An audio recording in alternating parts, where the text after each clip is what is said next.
In 1993, Rage Against the Machine stood completely naked on stage for over 15 minutes in a protest, and people were still kind of wondering why. Welcome back to Culture's a Scam, and by 1993, Rage Against the Machine was one of the most exciting new bands in all of America, and because of that, they had been on an absolutely brutal touring schedule, which resulted in Zach De La Rocha blowing out his voice right before the Lollapalooza stop in Philadelphia. At this point, the group had several options, like they could bring on a guest singer and have like Zach just bounce around like that one guy from Mighty Mighty Boss Tones.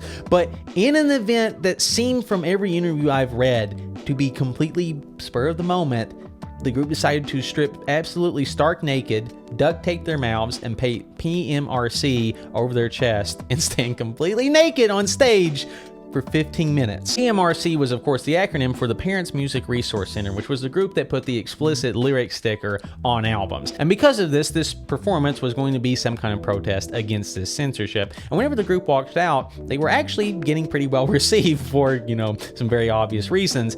But as the minutes dragged on and it became very apparent that the group was not playing any music whatsoever, they were just kind of letting it all hang out, the crowd sort of turned and began throwing anything that they could get their hands on stage. And we'll just say that this trash was very deliberately aimed. After 15 minutes of, very awkward guitar feedback, the group was led off stage by the police department. There were never any charges filed, and later on, Rage did come back to Philadelphia to play a free concert for the people who had missed the show or who had kind of wished that they did. But today, this protest is remembered a little bit more awkwardly because obviously the majority of the people in that crowd would have agreed with Rage Against the Machine because, they were there to see them.